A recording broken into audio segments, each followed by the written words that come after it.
Hello, Bronco fans and football fans everywhere. Welcome to Broncos Breakdown on the MHRT Network. This is a show that is everything Broncos and brought to you with emotion, passion, facts, and of course, my comments. I am your host, Bronco Bill. Oh boy, do I have a whole lot of emotion coming on this week. That's for sure. Absolutely for sure. First off, before I get going, um, let me direct you to that flag back there. It says that's a Chicago Cubs flag, World Series champions.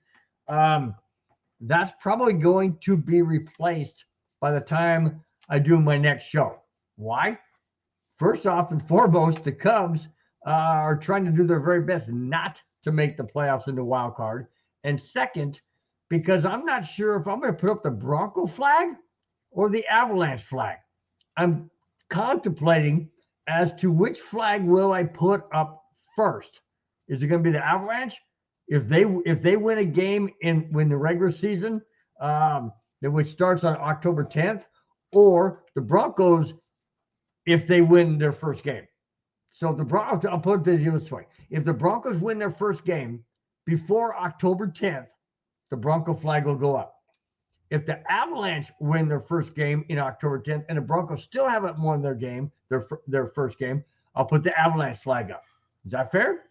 I think it's fair. Okay, that's the deal. Let's see which team's going to win it first or win their first game. I'm not sure. I'm not sure. And I'll get into that in just a little bit. All right. Anybody in the chat? Nobody's in the chat as of yet. So do me a favor, guys. Anybody out there on Facebook? I got somebody that Glenn. Hey, thanks a lot, Glenn. Put a like in the Facebook. I really appreciate it.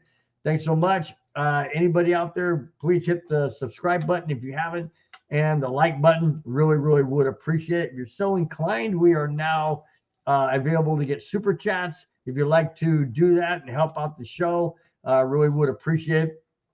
And it's totally up to your choice. I really appreciate it. Okay, let's start. Do I even want to go here? Do I even want to talk about this? I really don't, but I have to. Okay, the Broncos have been in the record books for many different things. The Broncos are in the record book for going back-to-back, Super Bowl 32 and 33. Not too many teams have gone back-to-back Super Bowl championships. They're in the record book for that. Terrell Davis is in a record book for rushing for over 2,000 yards. Another record. Let's see. Another one will be Broncos set the record. They're on the record for the most points scored in a season, 2013, with Peyton Manning at the helm. Broncos scored 606 points in that year. Okay? They're in the record books for a lot of things. How about the 63-yard field goal by Jason Elam, I believe? That's in the record books until it was broken. But still was in the record books. It still is. It's one of the longest ones ever. Guess what? The Denver Broncos hit another milestone of being in the record books. This time, not so good. Not so good. Miami Dolphins hosted the Denver Broncos last Sunday, and it was ugly. A lot of reasons why it was ugly. First and foremost, it was ugly because the defense couldn't seem to stop anybody. There were three offensive plays by the Miami Dolphins to start the game, and they scored a touchdown on a running play. Oh no, I'm not saying maybe a 2 or 3 or 4 yard running play from inside the red zone. Oh no. This was a long running play. The defense, I don't even know how to describe it. They look like high school to me. They couldn't tackle anybody. They couldn't wrap up anybody. They couldn't seem to bring anybody down. And when they did, it took like 3 or 4 guys to do it. What? Are you kidding me? 3 or 4 guys to make a tackle on a running back. That is absolutely high schoolish. Pop Warner-ish, maybe.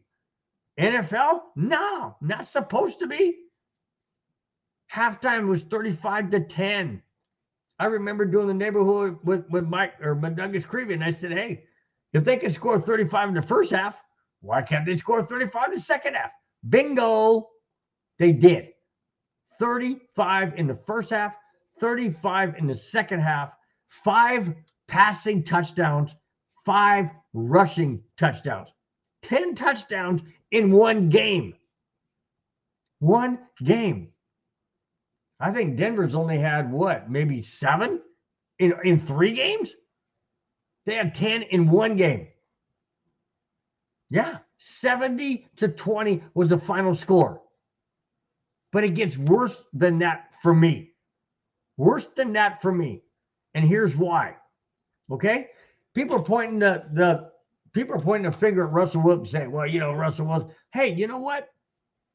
When they scored 20 points, but only 13 of that came from the offense. 2 field goals, a touchdown, and a kickoff return by Mills Jr. 99 yards. That was brilliant. That was phenomenal. That guy is amazing. That guy's really amazing. They need to use him a lot more. Going back to the score, going back to the game, there's many, many mistakes. Some of it on offense, absolutely, but the majority of it on defense. And I'll get into that in a minute. Let's go to the offensive side first. Russell Wilson's rolling out to his left. Okay, he's outside the tackle box. Why doesn't he throw the freaking ball away? Nope. Hang on to it. Take a hit. Ball comes out. Miami recovers. Miami goes down and gets a touchdown. Okay, that's a free gift. Then there's 2 fumbles by Courtland Sutton. He catches the ball. He's running. He's doing what he needs to do. But one thing he didn't do is cover up the freaking ball. Grab it like this, like you mean something. Don't hold it out here where some guy can come behind you and knock it out. Mental. Come on, guys. It's mental. These are fundamental things that the guys know when they've played Pop Warner. They teach them this, to hang on to the ball. And they didn't. Well, in this case, Courtland Sutton didn't, and neither did Russell Wilson. And then Russell Wilson throws an interception, which, albeit maybe wasn't really his fault, but when you're only about 4'5" and you can't throw the ball over somebody who's 6'10", yeah, I guess it is your fault to a certain degree. I know I'm being facetious on the heights, but you get it, guys. He threw the ball and it was deflected straight up, intercepted by a lineman, and boom, rest is history, touchdown. So what I'm trying to say is there's a lot of things that are going wrong on the offense. Yes, there are things that are going wrong on the offense. Penalties after penalty after penalty has to stop. That is a disciplinary action that is not getting corrected. And I don't know why. I don't know why it's happened back-to-back years. Now, I'm going to throw Nathaniel Hackett in here because I want a comparison, guys. I want you guys to give me a comparison. Tell me if I'm right or wrong. Nathaniel Hackett was a horrible head coach last year. Okay, I think we can all agree on that. But what I'm seeing this year, are we not seeing some of the same things that we saw last year under Hackett? Now, I'm not saying that Sean Payton is as bad as Nathaniel Hackett, because that's not true. But the results of what I'm seeing are definitely as bad. We have major penalties in critical times that we had last year under Hackett. We don't have a disciplined team. We don't have a disciplined team, period. Get upset with me if you don't agree. It's okay, but that's what I'm seeing. We're not disciplined. We're making mistakes that should not be happening. We had a 1st and 10 inside the 30-yard line, or inside the 40-yard line of Miami after we stopped them on 4th and inches. We take the ball over, boom, offsides, or excuse me, false start, whatever. Back it up. Those are stupid mental penalties. You should not be making them. Plain and simple. You don't make a late hit on a guy who's on the ground and hit him with your helmet. That's stupid. You don't do that. This team is not disciplined. And I'm frustrated at the simple fact that that's elementary. That's stuff these guys should already be doing, and not doing, and they should know what not to do. but they're still making the mistakes. Let me flip to the defensive side, okay? The defense was absolutely porous. My 6-year-old granddaughter could have ran through some of those guys without tackling. They're just bumping. They're just hitting like that. They're not even trying to wrap around. And when they do, the running backs are just breaking tackles. It's like we have Vaseline on our players' hands and arms. We cannot seem to stop anybody. And I'm going to get into the game coming up this Sunday against the Bears because I'm not too convinced about them right now. I'm not. And if I sound angry and frustrated, you bet your bottom dollar I am. I'm angry at a lot of things that has transpired since this game. Am I angry that we lost 70-20?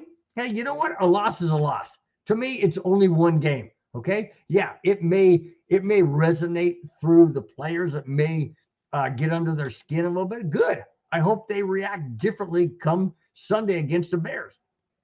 But what I'm saying when it pertains to me, all I can do is cheer. I'm just a fan. I don't play the game. I'm not on the team. I'm 65 years old. I don't think they want me even as a water boy. Okay. So I'm not even associated with the team. What I'm saying is I can sit there and watch the game and cheer for them, but it's a loss. It's one game.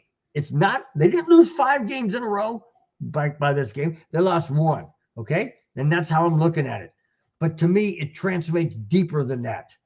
And the reason why is because things have not been corrected as of last game. And I'll get into that. Okay.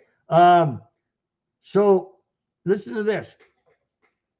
With just 3 plays, like I mentioned, into the game, Denver already trailed 7-0. That combination of 7-0 ended up being the Dolphins' total points, 70. I know. It was ugly right from the beginning. It was absolutely ugly right from the beginning. At halftime, like I mentioned, it was 35-10. I knew it was over then. Absolutely knew it was over. To me, the defense gave up, and that hurts the most. All right, let me go to some of these guys in chat. I don't mean to alienate you, but I just want to get a lot of that last week's crap off of my chest. Okay. My brother-in-law from Vegas says, Rudy Torres says, why is Sean Payton smiled? Too much to understand. I agree. Sean Payton knows. First off, Rudy, Sean Payton's an offensive-minded coach. So he's going to be smiling when he knows the offense is doing better than they have in the past. So, yeah, I understand. That's why he's smiling, and I get it. But he shouldn't be smiling in the overall effect of things or the overall result of things. No, he should not be. Absolutely not. Mohammed Badri says, greetings. Greetings back to you, Mohammed. Glad to have you in the chat. Glad to have you in the house. If you have not subscribed, please do so. I really would appreciate it. And hit that thumbs up. Everybody in the chat, please hit the thumbs up, man. If you guys like the show, please do so. Muhammad also said, sup, Bill? Hey, I said, what's up, man? Glad to have you. Like I said, glad to have you. All right. Alex Smith says, welcome, Alex. Glad to have you in the house as well. In the chat, I want Sean Payton to be held accountable for that devastating loss. I do too. Absolutely, I do too. But is it really Sean Payton's fault? I know he's a head coach. I understand that. Hold on a second, guys. I know he's a head coach. But is it more on Sean Payton or is it more on Vance Joseph? And I'll get into that in a little bit too. My take on it is more on Vance Joseph because he's a defensive coordinator. He should know how to teach these guys, how to get these guys in the best position to do what they're asking them to do. Now, if we don't have the personnel, that falls on Sean Payton. That also falls on George Payton. But if we do have the personnel, which I think we do, and I feel we do, then they need to be coached up. And in my opinion, Vance Joseph isn't doing that adequately. That's just my opinion. Just my opinion. Okay. Rudy says, hello, I'm trying really hard to be a true fan, but with these games that don't help Russell Wilson make the plays, I just don't stand there just saying. Okay, I agree. Okay, but it's not Russell. The reason why the Broncos lost 70-20 is not on Russell Wilson. It's not. He threw an interception that was deflected. Yes, it was deflected, but that was a great play by the defense. The other one where he fumbled, yes, that was directly associated with Russell Wilson not being smart. Okay, so that resulted in 7 points. So you take 7 points off of 70, you got 63. Reason why they scored 63 outside of that interception resulted in touchdown is because the defense sucks. Under Vance Joseph, this defense sucks. Period. There's no other way to look at it. Go back and look at that game, and you tell me, guys, if you think the Broncos defense looked great at any, or even good, or even average at any time during that game. The only time, in my opinion, they looked really great was stopping them on 4th and inches. That was the only time. And they had an opportunity. At that time, the score was 21-10, and they had an opportunity to make it 21-17. Nope. Penalties, incomplete passes. Nope. Not at all. Not whatsoever. And that's not on Russell Wilson. That's on not being focused in the game. I don't think these Bronco players really wanted to play this game. I don't. I understand the temperature was like 85, 86, and it felt like 93 on the field. That's what my phone said, that Miami's field felt like 93 degrees. Okay, they're hot. They're sweaty. Whatever. You got to play in conditions that you have to play in. When teams come to Mile High Stadium, they got to adjust to the altitude. When we play in Miami, we have to adjust to the humidity. Is it easy to? Not necessarily. But hey, that's why the Dolphins chose to wear white, because they knew it was going to be freaking hot. Denver was forced to wear the orange. That absorbs a lot more heat. I'm not making excuses, guys. There's no excuse for this. It's absolutely pathetic what happened. Absolutely pathetic. All right. Let's see. Robert Marino says Garrett Bowles is tired of losing. Yes, there was a thing. Garrett Bowles was interviewed after the game. Thanks, Robert. That's my nephew. Huge Vikings fan. So big shout out to my favorite NFC team. And of course yours, Robert. Garrett Bowles said that he's been in the league since 2017, and all he's been doing is losing. I feel sorry for him. I really do. Absolutely. But you know what, Garrett? Go out there and play much better. Play much better. Do your best job you can. And let's hope this team can turn it around. Because I'll tell you what, guys, right now, there's a whole lot of players that could be in different uniforms either before the season's ended or at the trade deadline. And that scares this guy to death. Because I've got some names out there that are looking to possibly not be on the Broncos. Maybe some of their own accord, maybe some not of their own accord. But it's looking like a lot of these guys may not be on the Broncos come 2024 season. I'll get into that too as well. All right.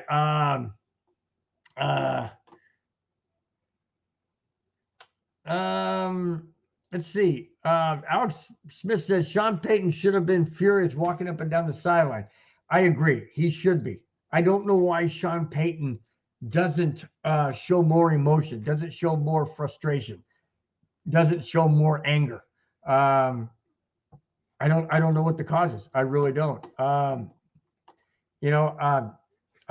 can't answer that one. I have no idea why he is so maybe nonchalant. I don't get it. I really don't get it. Not sure. One last thing before I get in the next segment. Robert Marino says Broncos struggling in all phases. Offense, yes, we're struggling in offense. We only scored 20 points. Defense, absolutely.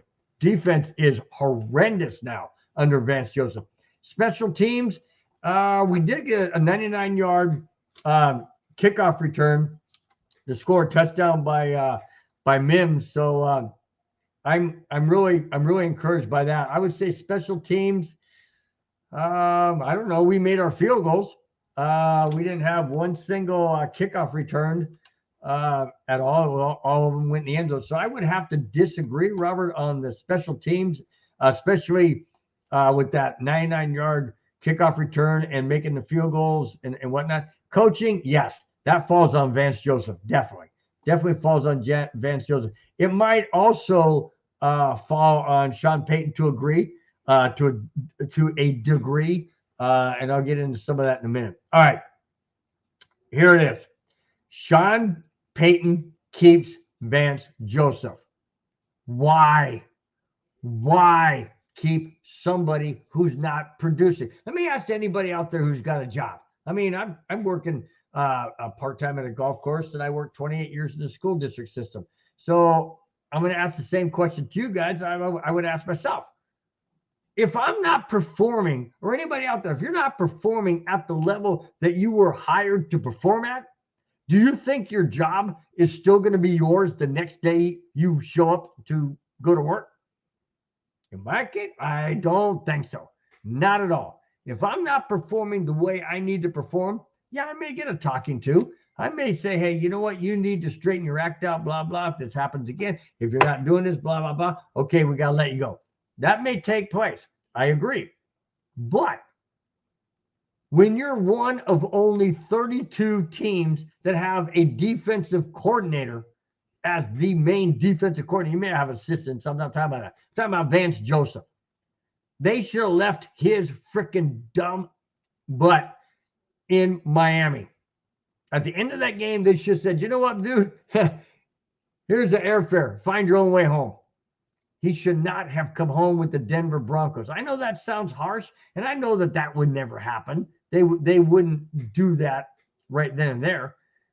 But Sean Payton should have fired him last Monday. Vance Joseph should have been fired last Monday. The Broncos hired him as a head coach, and he sucked. I know there's some people that like him. I'm not one of them. I never have liked his ideas, his way about being head coach or coordinator. I've never liked him. He wasn't good in Arizona. He was horrible in Arizona as their defensive coordinator. And Sean Payton hires him. Why? Probably because he couldn't get Rex Ryan, or he couldn't get Vance Joseph. Or he couldn't get Vic Fangio. So he settles, we've heard that word before last year, settles for Vance Joseph. And this is the result. This is the result, guys. We have gone down every game. We lost game 1 to the Raiders by 1, 17-16. We lost to the Commanders by 2, 35-33. And the referees blew that. We should have had a tie in overtime. Anyways, then we go to Miami and we get the doors blown off by 50 points. Okay? Yeah, it's still only one loss. I mentioned that before, and I'm still going to mention it. It's only one loss. It's not catastrophic unless the players take it to heart and say, okay, we're done. We're not playing for this guy. You know, do you realize, guys, heading into game 4 against the Bears, I'll get into that in the last segment. Heading into the game against the Bears, do you realize that the Broncos defense could be totally folding the lawn chair, folding the defense completely up on Vance Joseph and saying, we want him gone? They absolutely could be doing that. They sure showed it to me last game. They gave up in the third quarter. Sure, they were getting the doors blown off 42, 49, something like that. Doesn't matter. You still play hard for the coordinator that you are being coached under, unless you don't agree with what he's calling and what he's trying to implement.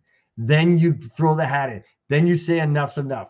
They gave up last year on Nathaniel Hackett when the Broncos played the Rams and lost something like 52-14 or something. They threw in the towel and then they gave up. When you lose 70-20, that's an indication to me that the defense said, you know what? We ain't playing for this guy. We are not playing for this guy anymore. And I firmly believe it. I'm sorry to say it, guys. But, I mean, am I making it up? Go back and look at the game. You tell me if they didn't give up. They gave up absolutely 100%. No doubt about it. None whatsoever. None whatsoever. Okay. After the most lopsided score in 60 years, I'm 65, guys. And I was born in 1958. So this happened 60 years ago, was 1963. 50 years ago. 60 years ago, 1963. The last time somebody rolled up 70 points on another NFL team. and Sean Payton stays with defensive coordinator Vance Joseph, says, I'm not firing you? Are you kidding me? So Vance, basically, excuse me. So Sean Payton, basically what you're telling me is, as a fan, we're going to go into Chicago with Vance Joseph and that pathetic defensive scheme he's got going. And we're playing the 0-3 Bears. Like Broncos are 0-3, playing the 0-3 Bears. And you're sticking with him, expecting us to beat the Bears. Really? Now, I know the Bears are bad. But holy smokes, what happens if the Broncos lose to the Bears on Sunday? Are you going to fire Vance Joseph? And if not, why? And if you do fire him, why in heaven's name did you not fire him last week? Okay? And this is what I don't get. Okay? I mean, you hired him, and maybe the ownership would question you and say, well, if you're firing him after week 3, why'd you even hire him? I mean, that's a legitimate question. I guess if I was the head coach, I'd say, well, you know, he had a great defensive mind coming in. Just maybe we don't have the players. I don't know. That's a hard question to answer. I'm not Sean Payton, nor do I want to be. I don't want to be in that hot seat. But I'll tell you what, I would have fired Vance Joseph last week. As soon as that game was over, I walked up to him going, you're done. See ya. Pack your stuff. You're out of here. Done. Why even have him on the team again? I'm telling you guys, I'm going to get into this, but I'm going to tell you something right now. If we lose to the Bears on Sunday, this ownership group is going to go nuclear. They're going to lose their freaking minds, because I know I will. And if things aren't changed, if the Broncos lose Sunday, if things are not changed, I don't understand what Sean Payton's thinking. I don't understand what George Payton's thinking. I don't understand what the ownership is thinking. All right, let me take a deep breath. Before I do that, let me get into this. Let me finish this segment. It was clearly the defense that lost the game, along with 4 turnovers, which I mentioned earlier, 4 turnovers and mega penalties. This Denver team is in total disarray. Absolutely. We are absolutely in total disarray.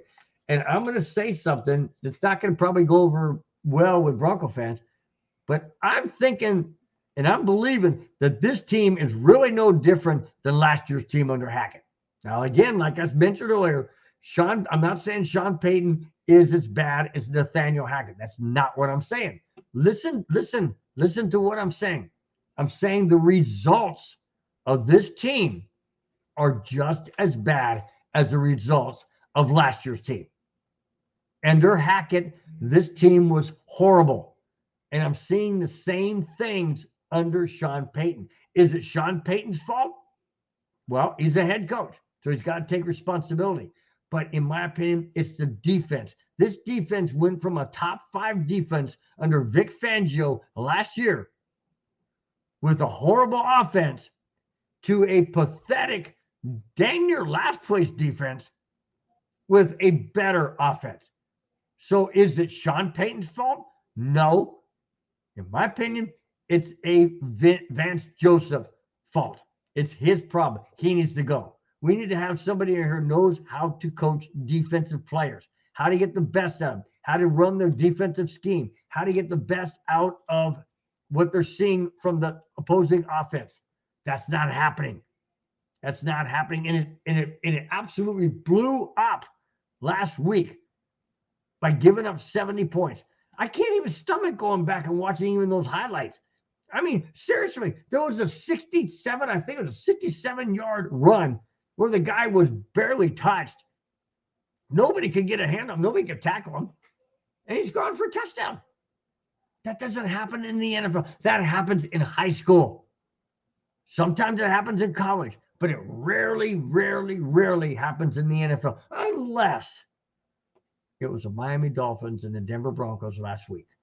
All right, I'm trying to move on from that game, but holy smokes, it is hard to move on from that game because there's so many things I could point to, and I just don't have enough breath and enough energy to continue with it. I'm already 30 minutes into this show, and that's all I've talked about because it's been that freaking frustrating. And I really don't see an end coming anytime soon without Vance Joseph being gone. People say, okay, well, who are you going to put in there? Who am I going to put in there? I'm going to put in the assistant defensive coordinator. That's who I'm putting in. That's who I'm Christopher Powell. What is it? Christopher somebody. Anyways, I know it's Christopher. Put him in there. Can't be any worse. I mean, how can it be any worse? We give him 70 freaking points. If he gives up 60 points, it ain't worse. It'll be bad, but it won't be worse. How can you give up more than 70? It's only happened a handful of times, I think 4 times in the history of the NFL. Denver's in the record book for being one of the recipients for getting 70 put up on him. All right, let me get to some of the guys in the chat before I lose my freaking mind. I'm going to the next segment. Okay, Robert Marino is a good question. Took me off my topic, but that's good. Maybe it'll calm me down a little bit. Robert Marino, my nephew, says, is Kareem Jackson a dirty player? He's not labeled as a dirty player in the NFL that I've ever seen, but he is dirty at times. And yes, when he hit the player, I guess it was in the Redskins game where he hit the player and helmet to helmet, that was uncalled for. I really do think that he didn't mean to hit the helmet. He was going for the chest and it came up. In the Miami game, or was it the Raider? Was it Raiders Washington or Washington Miami? I forget now. It's all blur. But in any case, in the end zone, it's against Washington. So the first one's against the Raiders. Second one's against Washington. We're in the end zone. Kareem Jackson hit him right underneath the chin and knocked him out. Literally knocked him out, and had to be taken out with concussion. I'm not saying that he's labeled as a dirty player because I don't think that he is. I've never heard that he is. But I will say that, yes, Kareem Jackson does have some tendency to have dirty hits. And I don't like that. Why? Because he got kicked out of the Washington game. So that hurt a lot. He gets fined. So, that's not good for the look of the NFL, of the Denver Broncos. But I do agree, though, that there are times, though, Robert, that, yes, Kareem Jackson does have a dirty streak to him. I don't like it. I hope he changes it. I hope Sean Payton gets in his face and says, you need to stop that now or else. That's all I'm saying. All right, Clayton Huron, man, you're always my hero with your comments. He says, evening, bud, smash that like button and share. Everybody, share, guys. I agree. Thanks, Clayton, for being in the house as always. You always got my back with that. I really appreciate it. Thanks so much. You're an ambassador to the network for sure. Really appreciate it. Okay, Clayton. Excuse me, guys. Clayton goes on and says, we're getting that dub, baby. Back to the basics, smash mouth football on both sides. I hope you're correct, Clayton. I hope we do get that W. I'm going to have that segment here in just a little bit. I got mixed emotions. I'm on the fence right now. I'll be honest with you. I'm on the fence. I'm not telling you which way I'm leaning yet until I get there, but it's definitely going to be interesting. Definitely going to be interesting, and I'll get into some reason as to why. Alex Smith says Kareem Jackson needs to go. Okay, Alex, who do you think should replace Kareem Jackson? I mean, if we don't have Kareem Jackson, who do we replace him with? Because we're going to have somebody to back up Justin Simmons. So I don't know. Who do we put in there? We don't have Caden Stearns. He's injured. So right now we have to kind of roll with Kareem Jackson until we can get Justin Simmons back. So, again, we're kind of a rock and a hard place. All right, guys. Clayton says, let's get 125 yards rushing and add 25-ish from Russell running and 300 plus from Russell Wilson throwing. Wow. Well, it's not impossible. There's only one thing that's going to keep that from happening, Clayton. And you should know as well as I do, and everybody else that watched last week's game. The only thing that's going to keep us from getting 125 yards rushing from a running back, 25 more yards by Russell rushing, and 300 yards passing is our defense can't get off the frickin' field. If we can't get off the field, and we have to constantly be put in a situation where the defense of the Bears knows what we're going to do, and I don't mean knows our plays, I mean knows that we have to pass the ball, or we're going to run the ball. If we're ahead, then they know we're going to run it, which is what I would like. But if they know we have to pass, we ain't getting 300 yards passing. And yes, the Miami Dolphins knew we had to pass last week, and Russell Wilson did throw for 306 yards. I agree. That is good. But you don't want to be down that big a score and have to pass. So the only way we're getting 300 yards passing and 125 yards rushing from our running backs for a total of 425 yards rushing. The only reason, 425 total yards is because the offense is able to stay on the field and the defense can get 3 and outs or 5 out or 5 and outs, whatever. But they get off the field and not allow touchdowns, not allow field goals. They have to straighten it out. I don't know if they can. I don't know. I know we're playing an 0-3 horrible Bears team, but I don't know if it's possible to slow them down. I haven't seen that at all in any of these games. None whatsoever. None. I mean, the Broncos had a 21-3 lead against the Washington Commanders, and they lost. You know, we lost to the Raiders by 1. We couldn't even imagine. I mean, couldn't even, get past 16 points to win that game. They had 17. We couldn't get past 16. I don't know what we're going to see. But if we see anything close to what we saw last week, you can pack it in, guys. You can pack it into an 0-4 start. That's what I'm talking about. So I'm not quite sure, Clayton. I hope you're right, man. Absolutely hope you're right. No doubt about it. Okay, so Clayton also says, straight up, man to man. Safety's down, linebackers get at the quarterback. Well, we tried. I just don't have confidence in Vance Joseph to be able to design a defensive scheme that will allow that. I just haven't seen it. I don't think I'm going to see it. It's just sad that we haven't seen it. And it's very, very frustrating. Absolutely frustrating. All right. My son Carlos, he just puts the letter C in there. Nice to have you in the chat, son. As always, nice to have you in your house. He says, loves Broncos breakdown. Well, I sure hope so, son. I do appreciate it. It'd be kind of bummed if you came in here and said, I can't stand what my dad's talking about. You know what? He's got a right to say that too. But thanks a lot, son. I really appreciate it. Absolutely. Okay. Sean Payton has gone on and said he sent a message to Broncos country. Are you ready? Here it is. This sounds extremely vanilla to me. It sounds an awful like Nathaniel Hackett last year, and that bothers me. Here it is. This is what Sean Payton has said to all of Broncos country. So listen up, guys. Listen up. Here's what he said.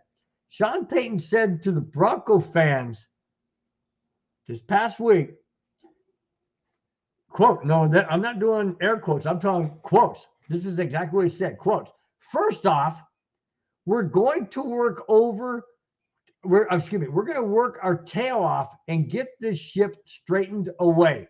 End quote. What did he say? We're going to work our tails off and get this ship straightened away. End quote. Isn't that what Nathaniel Hackett kept saying every single game last year? Well, we just got to work things out. We haven't, we just got to work harder. We're going to go back there. We're going to get this thing straightened out. Hey, excuse me, Sean Payton, did you take a script right out of Nathaniel Hackett's comments last year? What are you saying? Well, we're going to, this is a message to all the Bronco fans. We're going to get this worked out. When? Game 9? Game 10? When we're already 0-9, 0-10? Seriously. I mean, we're going to get it straight out. You should have figured this out in preseason. This should have been figured out in preseason or game 1 or certainly game 2 when the Broncos blew a 21-3 lead and lost 35-33. That's when you should go, well, wait a minute. We got to make changes. Nope. Kept Vance Joseph. Why? So we could have a 70-20 blowout. What's the Bears going to be like? Are the Bears the Dolphins? No, not whatsoever. It's not what I'm saying. But as bad as this Broncos defense and team is, are we subject to see another catastrophic loss? Sure we are. Why not? We haven't changed anything. Not a single thing. We have not changed a defensive coordinator, and we have not changed a single thing. What have we changed? Oh, I know what we've changed. We're going to straighten this out. We're going to, it's okay, guys. Just relax. It was only one defeat. Yeah, sure, it was 70-20. And hey, it's the fourth, biggest deficit or fourth biggest amount of points scored on a team. It's okay. It's okay. Relax. Relax. Isn't that what Aaron Rodgers said? Relax. RELAX. Relax. No, I'm not relaxing. I'm not relaxed because nothing has changed. So how can you say we're going to straighten it out? If you don't make changes, Sean, you're not doing anything to improve. How are you going to improve? Seriously. Oh, well, he goes on and says, well, we had a good day of practice on Wednesday. We had a really good day of practice on Thursday. Okay, so what? So what, Sean? Excuse me. Nathaniel Hackett kept saying we've had great practices. We've had phenomenal practice. Practices don't mean nothing. It is perfect practice translates to perfect performance. Practice doesn't mean squat, dude, if you don't do it correctly. And if you still got Vance Joseph as your defensive coordinator and you're still doing the same type of plays, how in heaven's name is that getting better? It's not. It's not. If you continually to do the same things the same way, you're going to repeat the mistakes. You're going to repeat the results. Am I saying the Bears are going to put 70 points up on us? Heaven, no, I hope they don't. But what I'm saying is, how can you go out there and tell the Broncos fans, this Broncos country that believed in you, Sean Payton, that you're going to make things different and changed, to say, well, we're going to work our tail off and get the ship straightened out? Isn't that nice? Isn't that nice? That's a nice thing to say. That is so nice. It's pathetic. It's absolutely pathetic. That's what he said. Okay? And here's a little side bit. That's not what the fans in Broncos country wanted to hear. That's not what we want. We wanted to hear you come out and say, you know what? I'm putting my foot down. I'm firing Vance Joseph. It was my mistake to hire him. I'll take full blame for it. And I am not going to have this happen again on my watch. I am firing Vance Joseph. That's what I wanted to hear. Didn't happen. Nope. Didn't happen. Why? Don't know. My only thought is he doesn't want to have to answer to the ownership group that says, well, why'd you hire him in the first place? Well, thought he'd do a good job. Vic Fangio didn't want to come here. Neither did Rex Ryan. So I had nobody else to fall on to. Oh, okay. So you took Vance Joseph, the guy we fired as our head coach. You bring him back as an defensive coordinator? Really? Come on. Sean, I thought you're smarter than that. The year you took off from being a head coach of the Saints and going to the Fox being an analyst, did you lose something up here, man?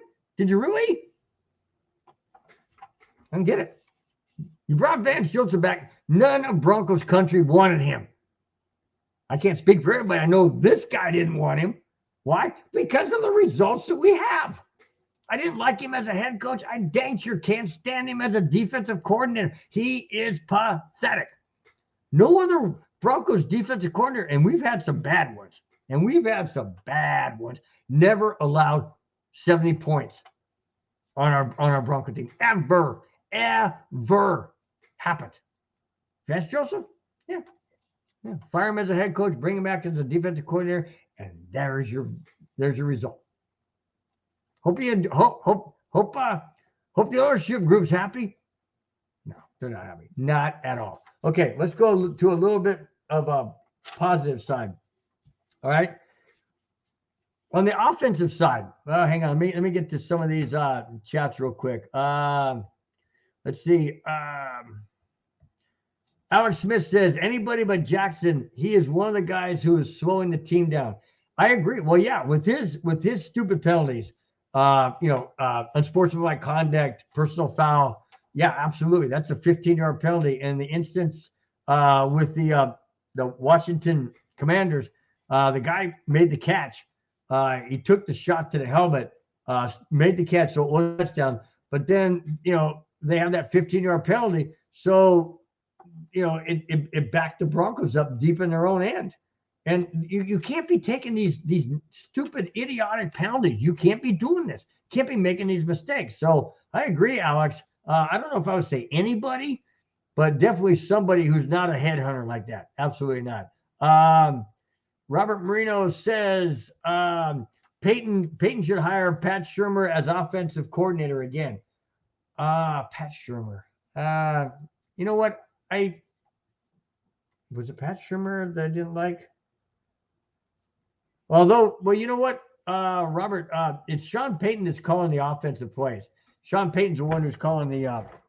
He's the head coach and offensive coordinator, basically. But I don't have a problem with Sean Payton calling the offensive play. I really don't. I think we would score a lot more points if we knew how to hang on to the freaking ball and not get 3 fumbles and an interception. I mean, that's definitely on the offensive side. But I don't think that's a Sean Payton thing. I think it's more of a, Cortland Sutton not hanging the ball. I got the ball out here, and the guy comes along and knocks it out. Russell Wilson not throwing the ball away and just trying to get some yardage and gets the ball knocked out. That's stupid. The only one that I would say was an absolute, wasn't even Sean Payton's thing, was the pass that was deflected because Russell Wilson's only about 3'5". So somebody, he can't even see over his own, his own lineman, basically. So, that's on Sean Payton. That's on Russell Wilson. So I don't say that the offensive game calling by Sean Payton is bad at all. I'm not going to go down that road. I don't buy that for 1 minute. But offensive coordinator, or I would say defensive coordinator, yeah, we definitely do have to have somebody else as our defensive coordinator and not Vance Pathetic Joseph. All right. On the offensive side, speaking of offense, that was a good segue there, Robert. Thank you. Russell Wilson versus Patrick Mahomes. Here it is. Russell Wilson has nearly the exact same stats as Patrick Mahomes. Here they are. Russell Wilson, and going back to what Robert Marino said, as far as offensive goes, you're going to see really good comparisons between Russell Wilson and Patrick Mahomes. So, in my opinion, it's the defense that's losing these games. Defense and penalties and mistakes. Those 3 things, but not the offense production by Russell Wilson by any stretch of the imagination. Here it is. Russell Wilson has 791 passing yards. Russell Wilson, has 791 passing yards. Patrick Mahomes, 803. Russell Wilson, 65.4 completion percentage. Patrick Mahomes, 65.5%. Just 0.1% more. Russell Wilson, 6 touchdowns. Patrick Mahomes, 7. Russell Wilson, 2 interceptions. Patrick Mahomes, 2 interceptions. Russell Wilson, 99.5 passer rating. Patrick Mahomes, 99.5 passer rating. Identical to Russell Wilson. So is it the offense that's a problem in Denver? No, none whatsoever. None. The problem is threefold, and I've already mentioned them. I'll say it again. Defense, number 1. Penalties, number 2. Offense and defensive side. Number 3, you're not hanging on the ball and you're causing turnovers. That's the difference. It's not a Russell Wilson problem, guys. So get off that bandwagon, get off that trip. It's not a Russell Wilson's fault. None whatsoever. I just made comparison to Patrick Mahomes. Am I saying Russell Wilson is as good as Patrick Mahomes? No, not saying that. What I am saying is stats through the first 3 games shows that it's not Russell Wilson's fault as to why the Broncos are 0-3. It's the defense. It's the penalties. It's the turnovers. That's the problem. Plain and simple, period. Black and white, guys. Black and white, just gave it to you.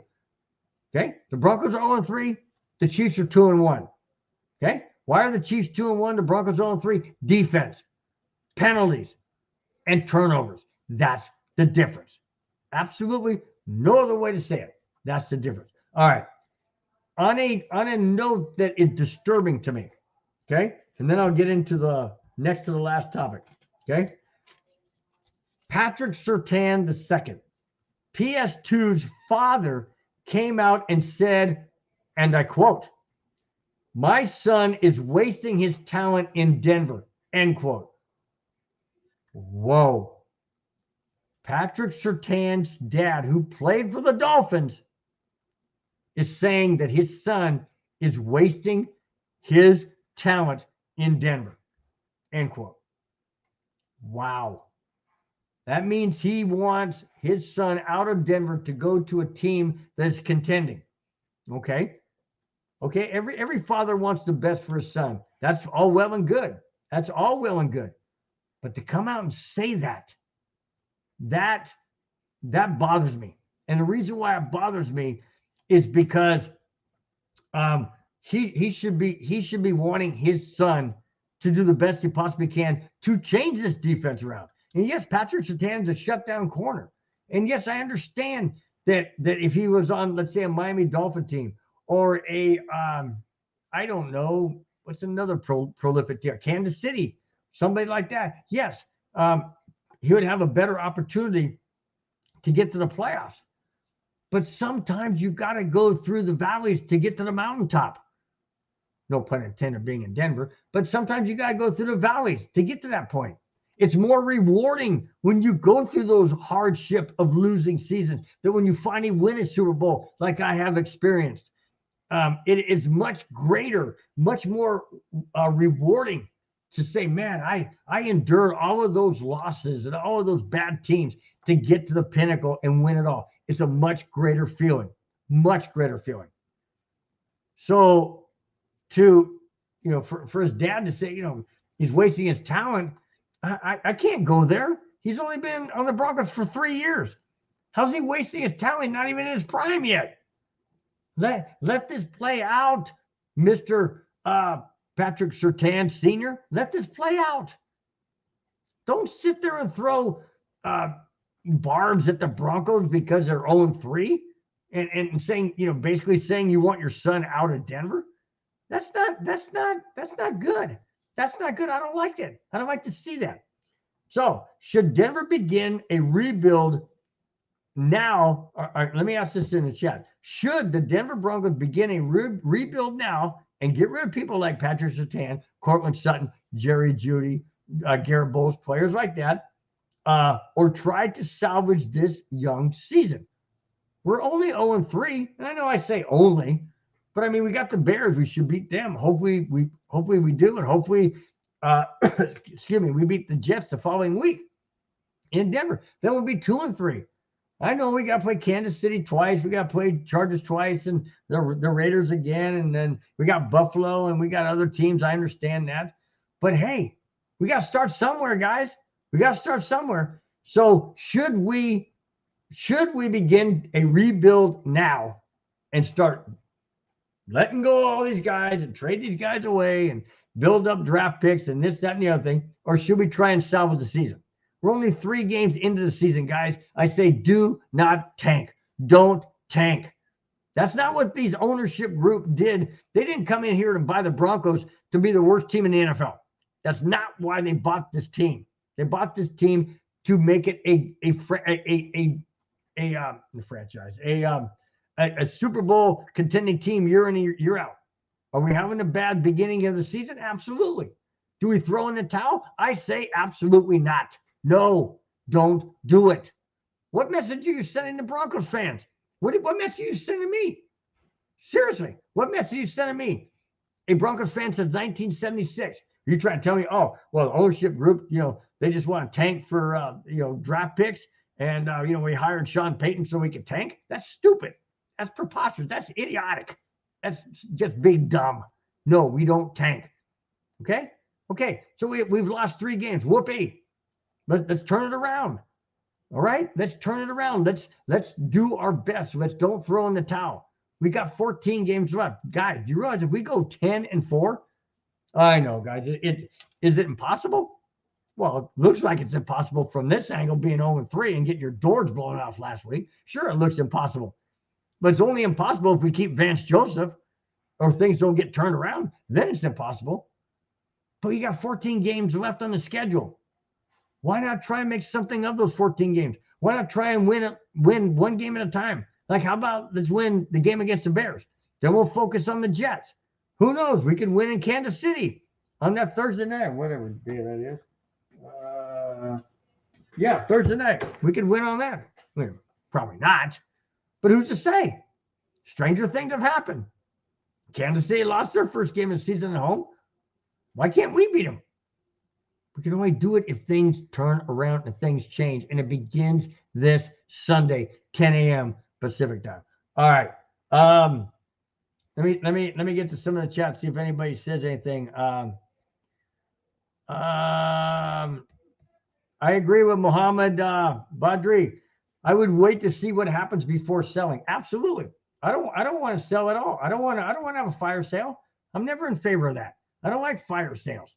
That means you're throwing in the towel, and I definitely don't want to do it after game 3.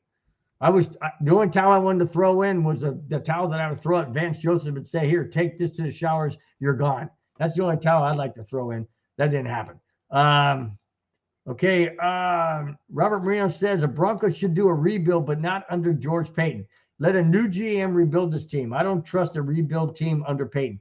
Whoo! Wow. George Payton used to be your guy, man. George Payton used to be the general manager, assistant general manager, something of the Vikings. And I thought you loved the guy. But apparently there's been a change of feeling, which I would have to welcome at this point in time. I have to welcome. I still like George Payton. I still do. I really do. I like him a lot. I just don't know what direction we should. Okay. I know what direction we should go. We should not throw in the towel and rebuild right now. I agree with Mohammed Badri. I say let's wait a bit. Let's see what happens. And if we go 0-6, 0-7, yeah, then I say okay. It's time to rebuild. Let's start selling off some of the guys we can get good draft pick for, or players for, or whatever. Most likely draft picks, and then we'll just run out the season and go 0-17, and just be the 3rd or 4th team to go winless for the entire year. That's not what I want to see. I don't want to see a Broncos team go 0-17, but then again, I don't want to see us go 5-12 either, like we did last year. So I don't know what I want, but I know I don't want a rebuild right now. I don't. I say it's too early. We're only 3 games into the season, and that is not what I want to see. None whatsoever. Robert Marino says fire sale. No. Only a fire sale if this inferno gets bigger as the season goes on. Right now we're 0-3. Okay. There's a lot of teams that are 0-3. Well, not a lot. There's some teams that are 0-3. Okay. And I don't see them panicking and doing a fire sale. So I don't want to do that either with the Broncos. Okay. I don't want to go down that road. We're not going to talk about fire sale whatsoever. That's not what I want to see. Okay. So let's move on to the last topic. And this one is, this one's kind of a, what I like to call a, what's that one I called it? A good feel story. This is a good feel story. Some of the good feel stories involve people doing some nice things. Well, this could be a nice thing. All depends on how you look at it. Okay, here it is. D-Rock, hang on, man. D-Rock is in the house. D-Rock, man, better late than never. It's all good, man. I know it's a Friday. Everybody's doing things differently. D-Rock says, if we lose this Sunday, yard sale for sure. Woo. Ah, wow. I know where you're coming from. I know where you're coming from, D-Rock. I know exactly where you're coming from. Yeah, that to me would be the absolute hitting rock bottom. A lot of people say the Broncos hit rock bottom last week, giving up 70 points. Okay, that may have been a hit rock bottom, and then hopefully bounce back up against the Bears. But if the Bears smack us in the mouth and we hit rock bottom and stay down there, yeah, then I would have to agree. Okay, something's got to change. First and foremost, Vance Joseph has to be fired, and then possibly, get rid of maybe Jerry Jeudy, Cortland Sutton, Garrett Bowles. I don't want to say Patrick Surtain. I don't want to go there at all. People have mentioned Justin Simmons. I don't agree with that either. I don't agree with a lot of stuff, man. I don't agree with getting rid of. Like I've mentioned many times, I don't want to see any Broncos player in another uniform other than orange and blue that says Broncos right across the front here. I don't want to see any other name on the front. If it's Patrick Surtain, Justin Simmons, Garrett Bowles, even though Bowles just kind of sucks from time to time, Cortland Sutton, Jerry Jeudy, I don't want to see them in another uniform. I don't want to see them in another uniform, period. Okay? Just don't want to see it. But I understand the business. I didn't want to see Von Miller going to the Rams or the Bills. I didn't want to see that. I was happy for him that he won a Super Bowl again, but not because I didn't want to see it because he went in a Broncos uniform. I get that. I know it's a business, guys. I know it's a business. Doesn't mean I have to like it. Okay? Doesn't mean I have to like it.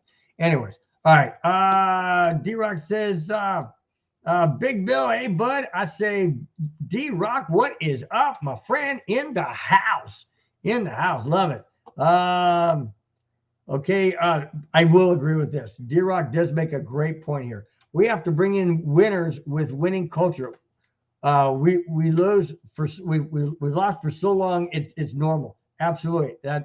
You know what? You have to have a winning mindset in order to know how to win. I totally agree with that. And you have to bring in winners in order to bring in that winning culture. And that's what I thought Sean Payton was doing. But he brought in Vance Joseph as our defensive coordinator, and Vance Joseph doesn't even know how to win. Seriously, he was our head coach, and he didn't know how to win. So I totally agree with you, D-Rock. You have to bring in winning-minded players to get a winning attitude and a winning culture. Absolutely agree, 100%. Great point. Great point. Okay, let's move on to this what I call a good feeling segment. Bar tab to be on the house. Oh, this is interesting.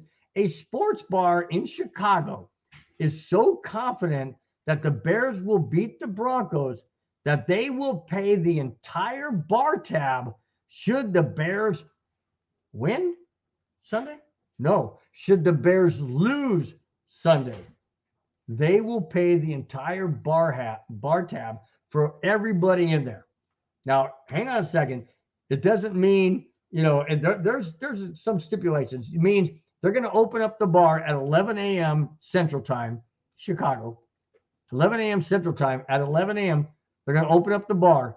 And anybody that comes in and opens a bar tab prior to kickoff, which is 12 noon Chicago time, they are going to be eligible to have their bar tab paid for should the Bears lose.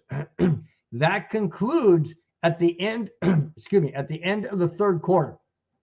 So it opens up at 11 a.m. Central Time. Let's say the third quarter ends at, 2:30 Central Time. So that's 3.5 hours, let's say, of bar tabs that can be run up. I mean, think about it, guys. They can order chicken wings. They can order burgers. They can order fries. They can order whatever. They can order drinks up the wazoo. One catch. One major catch. Should the Bears beat the Broncos Sunday, and I'll get to that in a minute. Should the Bears beat the Broncos Sunday, that good feel story of paying that everybody's bar tab is null and void.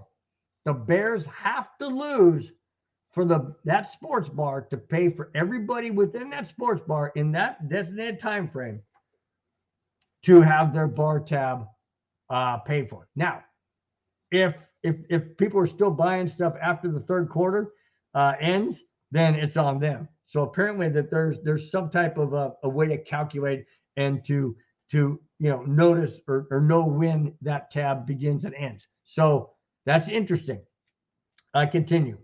Also, the sports bar will be giving away free pizza at halftime. And that doesn't even mean a bar tab. That's just free pizza for everybody. That's how confident this sports bar is that the Bears will beat the Broncos on Sunday. Okay? Well, the Broncos are what? The Broncos are favored in this game? You got to be kidding me. The Broncos are favored on the road by 3 points? Vegas has them by 3 points over the Bears? I know the Bears are bad and they're 0-3, but Denver just got their doors blown off by 70 points. Well, not by 70, by 50 points, but 70 put up on them. And they're favored over the Bears? Holy smokes. I don't even see how that's possible. They're playing in Chicago, Soldier Field, windy conditions, going to be cold, going to be windy, and the Broncos are favored? Wow. Wow. Okay. That leads me right into my last segment, guys. And here it is. I know everybody start clapping. Yeah, it's the last segment. I know I went on the rant rave for 30 minutes before I even got into the other topics. But hey, you got to do what you got to do. And sometimes you just got to talk about the good, bad, and the ugly right off the bat. Although it wasn't too much good, but bad and ugly. D-Rock says, good marketing idea. Absolutely, it's a good marketing idea. It didn't work out, though, in week 1 when the Jets and the Packers, that was the first one that came out. The Jets and the Packers game on that opening week, Packers fans were going to get the same, their bar tab was going to be paid in full if the Packers were to beat the Jets, because the Packer fans and the sports bar in Green Bay was so confident that the Packers were going to beat the Jets, and they wanted to beat Aaron Rodgers so bad they couldn't stand him. Well, guess what? When Aaron Rodgers went down after the 4th play, there were people cheering in that bar going, yeah, we got our bar tab paid for. Not so fast. Not so fast. And the reason why I say not so fast, because the end result was in overtime, the Jets won it on a punt return for a touchdown that sealed the game for the Jets to beat the Green Bay Packers. So guess what? All those bar tabs fell back on those who created the bar tabs. The sports bar didn't have to pay for it because the Packers lost. So in my opinion, be careful for what you wish for. Okay, that takes me right into this last segment, guys, and here we go. Denver Broncos at the Chicago Bears. 3 points for the Broncos to win this game. Defense must shut down. Well, defense has to do more than that. The defense has to learn how to tackle. The defense has to learn how to freaking tackle, period. They have to get 3 and outs. They have to learn how to tackle, and they got to quit making stupid bonehead personal foul penalties. I mean, eliminate it. Use your freaking God-given brain. Be smart. You guys are in the best league in the entire world when it comes to football. You are in the NFL, okay? National Football League. Best of the best, or you're supposed to be the best of the best. You haven't shown it the last week, obviously. You didn't show it in week 2. Kind of showed it in week 1. You only lost by 1 point. You didn't show it in week 2 or week 3. So I'm not too sure that they're going to get it figured out even against the hapless Bears. The Bears who can't figure out how to, get out of their own shadow, away from their own shadow, which is impossible. But you know what I'm saying? You can't get out of their own way. Defense has to be better. Do they have to be great? Maybe not against the Bears, but as the season goes on, they have to be great, or a heck of a lot better than they have been. That's for dang sure. Can they keep the Bears from scoring 35 points, half of what the Dolphins did? I don't know. Washington put up 35? I'm not sure. I'm absolutely not sure. Second thing is, offense needs to sustain drives, and they need to score touchdowns. They need to sustain drives. They did some of that in obviously they did that in the Washington game. Their first 3 possessions, boom, right down the field, scored touchdowns. Against Miami, yeah, right. Not even close. Should they be able to do it against the Bears? I sure the heck hope so. Absolutely sure the heck hope so. Every single possession they get, they need to sustain that drive. Get down the field and score touchdowns. Will I settle for field goals? I don't want to say I want to settle for them because I don't want field goals. I want touchdowns. Do I think that's going to happen? I'm not sure. I don't know what Bronco team's going to show up. Is it going to be the Bronco team that put up 21 points against Washington in the first quarter and a half or whatever, and then fold in the second half? Or is it going to be the Bronco team that didn't even have a clue in Miami how to stop anybody on defense? I don't know what Bronco team's going to show up. I really don't. The defense hasn't been there all year. They certainly weren't there against the Washington team after they had a 21-3 lead, and they dang sure weren't there last week in Miami. And that tells me this defense has given up on Vance Joseph. They don't like his scheme. They don't like his play calling. They don't like his way of doing things. They don't like him, period. Now, they may come out and say, oh, yeah, I got Vance Joseph's back. I think he's a great coordinator. I think we'll be fine, blah, bull crap. Bull crap. That is all spinning it in the direction they want to spin it. I'm not buying it for one minute. Not one single solitary minute. Not even a second. Not buying it one bit, one iota. Not buying it. You can say all you want in front of the cameras. It's what you feel here, and it's what you show on the field. And you showed last 2 games that you have given up on Vance Joseph. And if that's the case, he's got to go after this game. Win, lose, or draw, he's got to be fired. Absolutely got to be fired. Unless the defense comes up with somehow, some way, a miracle of, 3 or 4 interceptions and takes the ball away on fumbles 2 or 3 times, gets 5 sacks or whatever. Okay. Does that mean the Broncos defense is that much better? Or does it mean that the Bears offense and front line stinks? I would have to say the Bears stink. Unless the Broncos can prove it against a quality team like the Kansas City Chiefs, then I'll maybe change my tune. But if they play that way against a hapless team like the Bears and they come out smelling like roses, all of a sudden Vance Joseph is a genius? No, not in my opinion, not whatsoever. No. It just means the Bears are that bad. I want to see it against a Kansas City team.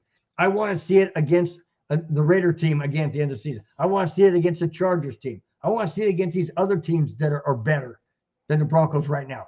That's what I want to see. Okay, I'm not gonna say everything's all hunky dory and coming up roses and smelling roses or whatever the saying is. If we beat the Bears, I don't know, 28-3. I'm not gonna say we're a great team then. I'm gonna say, okay, let's keep it going. Let's see how we play against the Jets. Let's see how we play against the Chiefs. That's what I want to see. That's what I want to see. I'm not buying it if we smoke the Bears and beat them 35-3 or 31-10. I'm not going to believe that we're that much better. I'm going to be thinking the Bears are that pathetic. That's what I'm going to be seeing. And that's what I'm going to be saying. Okay? That's all I'm saying. Okay. Mohammed Badri. Whoa, wait. I thought I brought it up.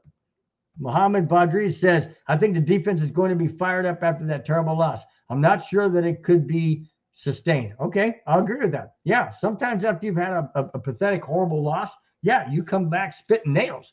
Absolutely, you come back spitting nails. And you're out there to prove. And what better team to prove it on than the Chicago Bears, who are horrible and just a train wreck.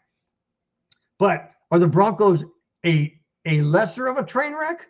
Let's hope so. Let's hope the Broncos win. Absolutely, let's hope they win. I will give you my thoughts in just 1 second. Okay. My last point is of the 3 points that the Broncos need. The first one was defense must get shutdowns. Offense needs to sustain drives and score touchdowns. And the third one is penalties have to stop. period. The penalties have to stop. We don't need these pass interferences. We don't want personal fouls, unnecessary roughness, roughing the passer. Well, we haven't even got to the pass, so we can't get roughing the passer. We don't get there. We need to quit these false starts on offense. We need to quit these illegal, what's it called, a pick play like we had it in Miami. We need to stop making these stupid dumb penalties. These are high school penalties that we're making. These are Pop Warner penalties we're making. These are college penalties we're making.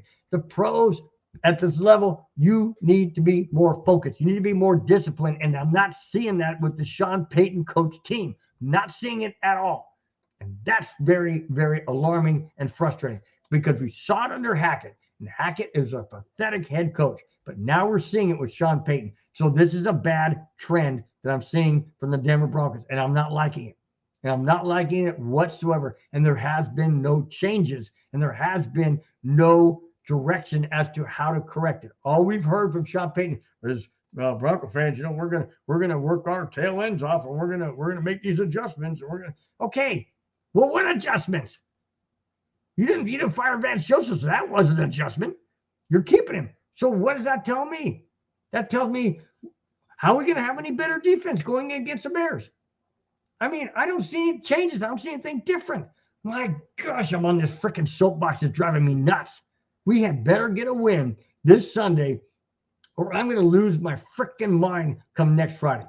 If I haven't already lost my mind, speaking of next Friday, we're probably not going to talk about the game because I have a special guest lined up for next Friday. So I'll get into that in just a bit.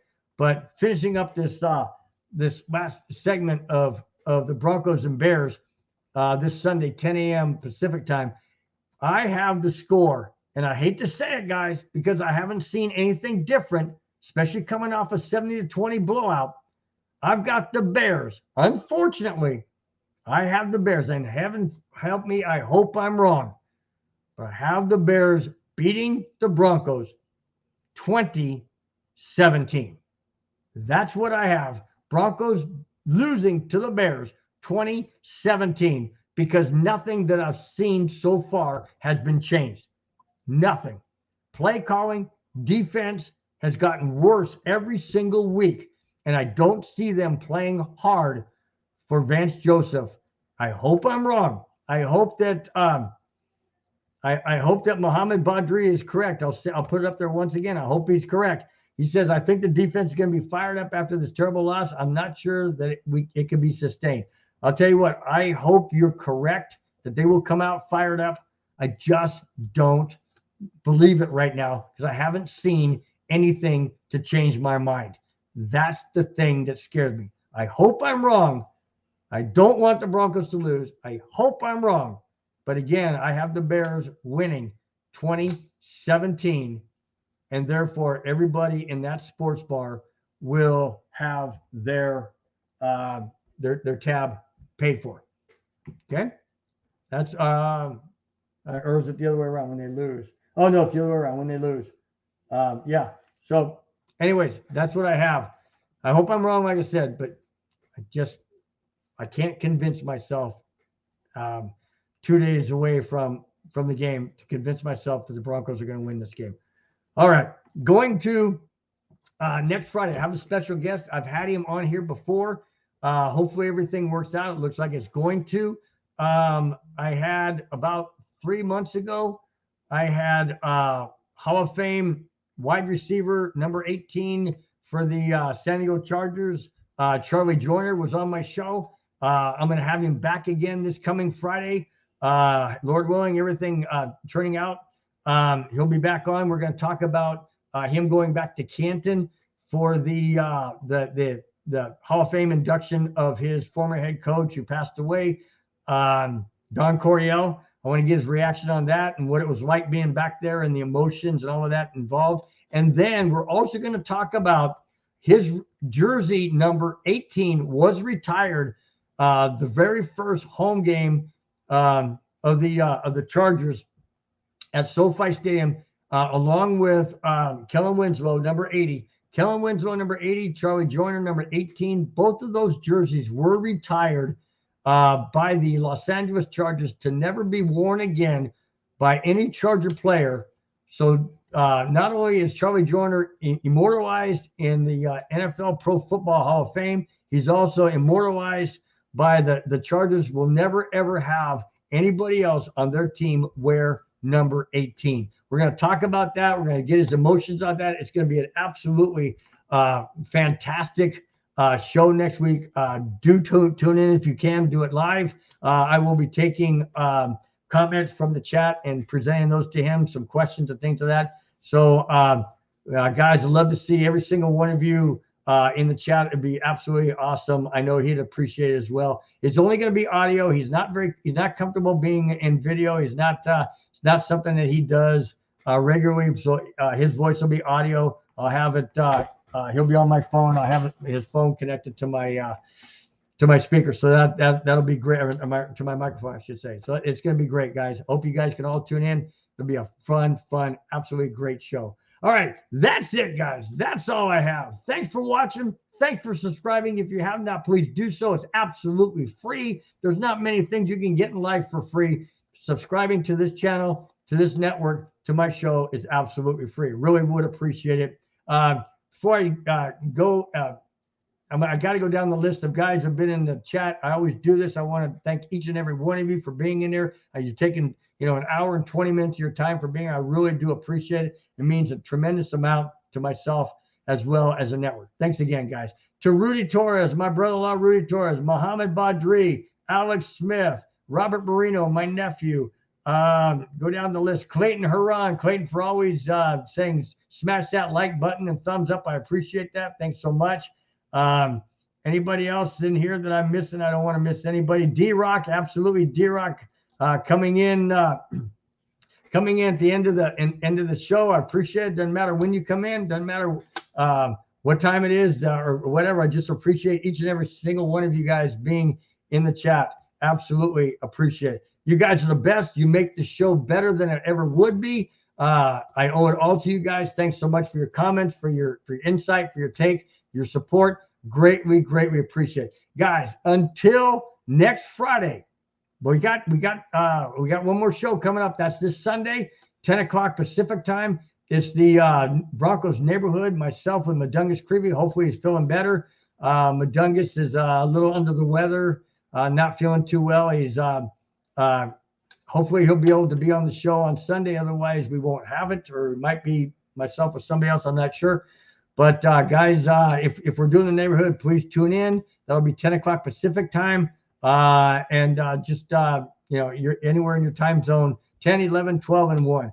All right, guys, until then, have a great weekend. We will hopefully see you this coming Sunday on the Broncos neighborhood. If not, I will see you next Friday with Charlie Joiner as my special guest. Until then, guys, please take care. Have a wonderful weekend. We will talk to you then.